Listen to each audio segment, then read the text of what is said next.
Welcome, everybody, to Cup with Gup on this beautiful Tuesday afternoon, October 5th, 2021. Got a lot to talk about today. Sorry I missed the Cup with Gup yesterday. Had a family situations going around and had to change up my schedule, so I'll cover some of that stuff today. Rest of the week will be normal per usual. Use the code CUP, get 15% off any package right now, free 7-day trial included. Probably the best time to come try us out. We have pretty much putting final touches on the NFL tools.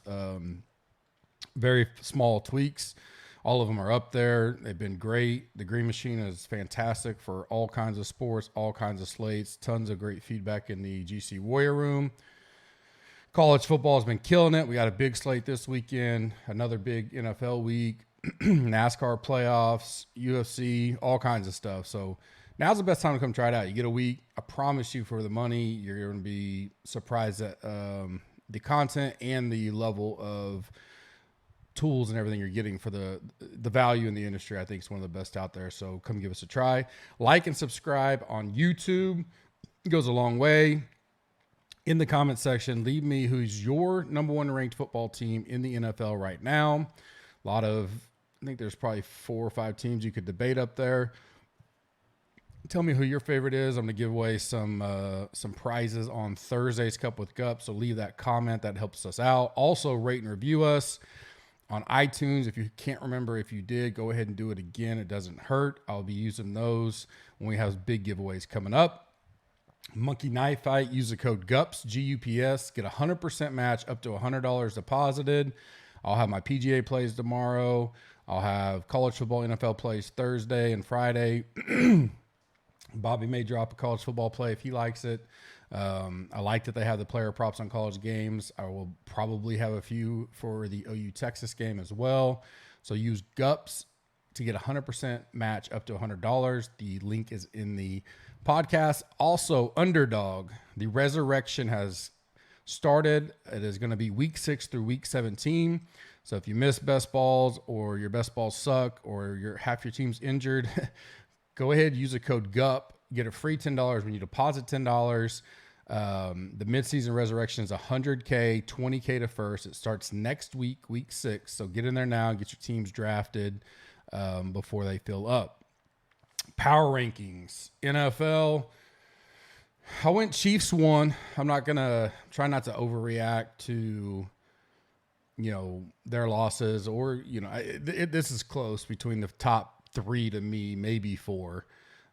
Chiefs, Bucks, Bills, Rams are very close. Could argue any of the 4, and I I couldn't have a negative against it at all. I'm still going to go Patrick Mahomes. The division looks a lot tougher than it's ever been, so we'll see how they continue throughout the year. But I'm going to take them 1. Bucks look good, but not great. They have weaknesses, especially if injuries creep up for them on the defensive side. Hard to go against Brady right now, but just slightly behind the Chiefs. I actually have them rated out the same value, but in the ranking order, I put the Bucks just below. Then the Bills.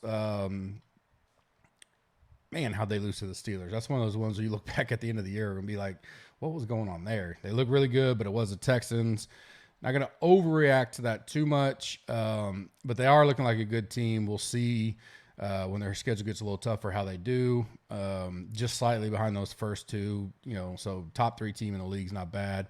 Rams next. Yeah, they lose the Cardinals, coming off their big win of beating the Bucks. So, it was at home, and it was kind of I want to almost say domination by the Cardinals. So a little concern there, but we'll see if the Rams bounce back on a short week against Seattle on the road. If they get that win, I think they're right back in line where they were. Cardinals next, undefeated. How much big a Kyler fans there is out there, but I want to trust it, but I just got to keep seeing it. And they're in such a tough division. Rams, Seahawks, 49ers, although I think it's them or the Rams. Now they got that they get to play the Rams again, and it'll be at home. So, they could wind up winning that division. It wouldn't shock me. Kyler's special, and that defense is playing good. Browns next. This was close. I almost moved Dallas up ahead of them, but That's a tough win on the road, and when they weren't playing their best football against a good team, especially a good offense. Little concerned only putting up 14 points against Minnesota because that D's not great by any means, but I'll leave them there for now. Dallas, obviously a big Dallas fan as well. I was high on them preseason. Not going to overreact yet. I do think they're a solid football team. What a difference having some studs on defense makes. Diggs and Parsons is just massive upgrades on that team. Diggs, you could argue, is the best cornerback in the league right now. I'm not going to go that far yet. He's only played X amount of games, but his talent level is definitely seen. Like the Cowboys 7, Packers 8. That's just they're going to be there the whole year. Weak division, probably going to easily win that division. Can they win enough to get home field advantage, which I think would be huge for them in the playoffs? And can their defense continue to improve? I like that they got A.J. Dillon involved a little more. I think he's a good running back, down the line, good young running back.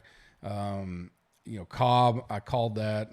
It was one of my biggest deals this weekend was, hey, once MVS was out, I said, Rodgers is going to try to prove that he was right in bringing it in. And that's exactly what he did. Sorry. So I'm not. I mean, they're good offense. They can score. They do need to develop more weapons on it in case people can shut down Devontae. But the defense needs to be better for the playoff run, in my opinion. But we'll see. Titans 9. They just look solid right now. Nothing. They have weaknesses on defense. That's probably their big deal. Banged up on offense with the wide receivers. But I think they're fine. I don't have too many concerns about them. Just got to continue to get better on D. They're also not in a great division, so that'll help them. Ravens 10. I may be a little low on Baltimore there. I really like Baltimore. I just want to see more. Loved them this week. Had them on the road outright against Denver. Really want to see how the running back situation, goes out throughout the season. Is it going to be Murray now? It doesn't matter. I mean, so they should get Bateman back. And I talked about him a lot in the summer. Just an absolute stud in college. Lamar's throwing the ball better, and getting Bateman back, or getting Bateman, he's a rookie. He's been hurt. It looks like he's going to come off the IR. I think could be huge. He's a guy I may look to stash in a season long if you want. So that could be another boost to that offense, which is, just one of the best offenses in the league as far as total package. If he turns into where he can throw like he is doing and even more weapons. You got Watkins, which helps him. Hollywood looked better after the drops. I think Bateman's another big weapon there. Andrews, get a consistent running game, and he's part of that running game.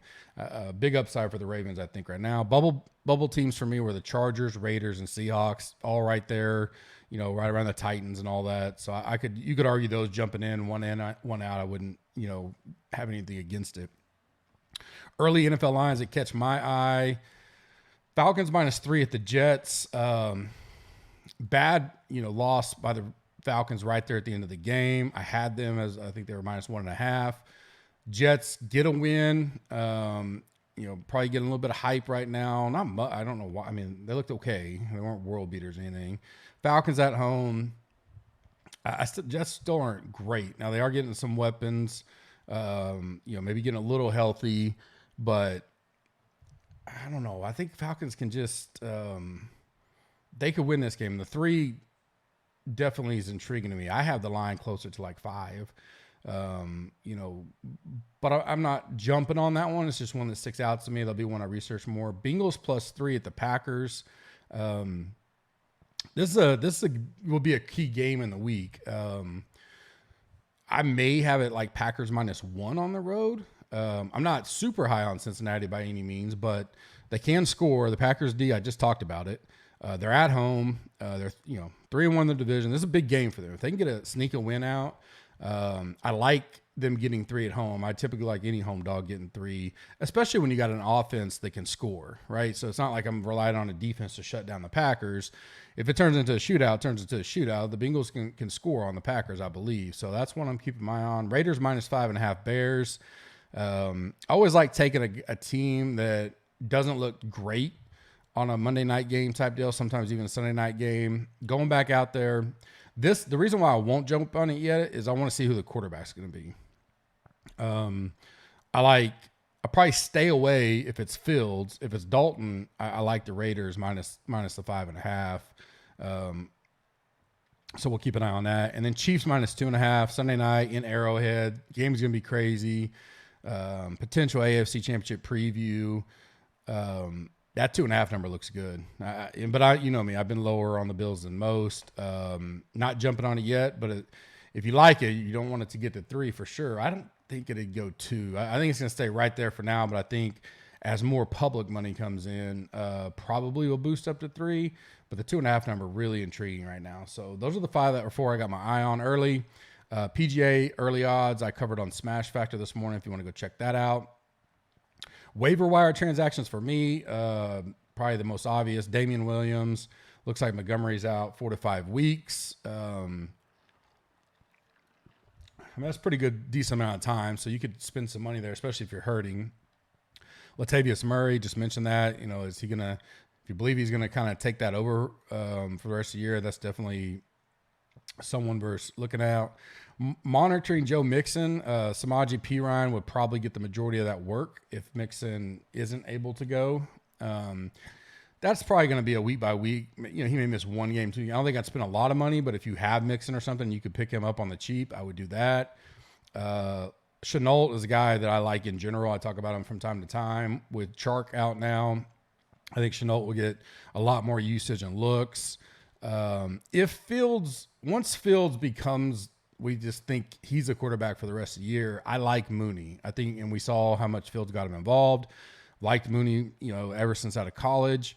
It seems like Dalton prefers A-Rob and Fields liked Mooney, but didn't hurt A-Rob, but I would keep my eyes on that because I think Mooney could be a really good wide receiver long term, especially if you have like a dynasty season league.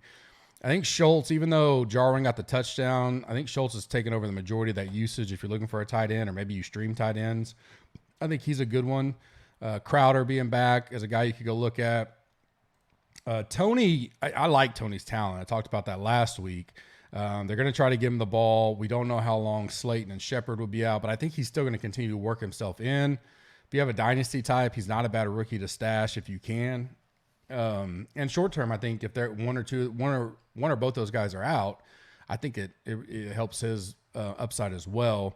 Streaming quarterbacks for me, Darnold's still out there in enough leagues that you may be able to get him. He's got the Eagles. I don't mind Trey Lance if Jimmy G is out. He'd probably be my third option here. And then they're playing the Cardinals, whose defense is much improved. Then Mac Jones versus the Texans, you would think that could be a smash spot, good streaming quarterback situation there for sure. Prediction strike, we've talked about it all the time each week, growing in popularity. Use the code GUP. You get a free player share. If you don't like the player you get, you can instantly sell it and go buy the one you want. My 4 I have my eyes on heading into week 5. I still like Gainwell. Again, this would be a long-term buy. I think if he doesn't fit in with the Eagles or by the time his rookie contract's up, which is going to be a while, he could be an RB1 at many places right now. So I like him. $4.59. Patterson, I've talked about him a couple times. He's still only $2.11. Tremendous game last week. A.J. Dillon, $1.18, getting a little bit more involved in Green Bay. He's another guy that if a rookie contract runs out and they believe in Aaron Jones, he may go somewhere else where he could be the RB1. That's a good long-term bet. And then the guy I just talked about, Mooney, $1.10. That's another long-term buy. As Fields grow and they get comfortable, I could see him turn into a really good wide receiver. So those are the 4 I'd take a look at. The link is in the description as well. If you're not familiar with it, I did a video with the head of strategy back around Labor Day. You can search it on the YouTube channel or the iPad or podcast. They're both on there. Went into full details there. It's basically a market for fantasy sports that doesn't end. So the Jock Market has their thing, which is a good. It's like event by an event or whatever. It never ends. It goes on. You buy and sell. Even guys that retire, buy and sell. Rookies they should be having their IPO on the NBA rookies coming up soon. So that'll be fun. I know we'll be talking about that in the GC Warrior Room as well. Shriners Children's Open. The deep dive update, a little bit of rain there yesterday. The weather looks great. It's cooling as the week goes along, so really nice weather for Las Vegas. Trending highest in no certain order right now: Hovland, Answer, Webb, Adam Scott, and Mito for me on my first pool of ownership. Potential sleepers are low owned as I looked through everything this morning. Reeves at 6,400, Cam Davis 7,300, Cam Young 7,000, and Stuart Sink 7,100. At least on the initial kind of deep dive stuff, those guys may go under the radar some. I like all those guys moved up after the deep dive pool. The Monday quote unquote redo, if you will, or guys as I've digested some more that I think I would talk about more if I was doing the smash. Paul Casey, 8,900, moved up decently in the deep dive for me. He's got great rolling stats coming in. Putting is probably the biggest worry, but price is a little cheap for him. I really like the 8Ks this week, but Casey's a guy that I don't even think I mentioned on the smash, so he's a guy that's kind of moving. Scheffler is a guy, doesn't have the best results here so far. But he's coming in fire. Just, beat Rahm in that final deal, had a great Ryder Cup. That momentum and stuff, and I think the price may keep him down a little bit, but because of the Ryder Cup stage, he could be up there in some ownership. He's probably going to be mid-tier, owned, but nothing crazy. So he's a guy. And then Willie Z, I think I continuously get DMs about him where I'm at. Like, I still like him this week by far. I just want to see where the ownership is going to shake out. There could be some other pivots. I don't necessarily worry about him not being able to score. He got fifth here last year, so he's got a really good. When those irons are on, man, he can stick it up there close. I know the putting's always a concern, but he actually putts better on bent, so that's another thing I like. So Willie Z is a guy that definitely on my radar. We'll have to see how that top shakes out. Staying strong for me through the deep dive, Kokrak, Neiman, Matsu, Kazire, and Sungjae. Sungjae's even grown even more. I really like him this week. I like how he's looking, 90 or 9,200 especially. Could really start a lot of teams with 9 and 8Ks, but it could wind up everybody's thinking that, and so they go maybe outside of Answer, those 10K maybe really low owned. Still early in the week, so we'll have to dig into that a little bit more. Tomorrow I will have my final thoughts on that after we get everything wrapped up in the morning. Then Thursday we'll do a breakdown of the Thursday night football game, ownership review. I'll have the coin flip out, and then Friday the read option college football podcast will drop. Big week this week, the 444 mid-season main event on the college football slate with a lot of great games. And then Ryan and I's full 12-game main slate breakdown. The early game on Sunday is not included in the main slate, so that's why there's only 12. I think earlier I thought it was a bye week because I couldn't figure out why there was only 12, but I realized that they have the London game to start us off early Sunday morning. So appreciate all you guys. Appreciate the follows. Likes, reviews, all that stuff goes a long way. It really does help us out. I will be back tomorrow. You guys have a blessed day, and we'll talk to you then.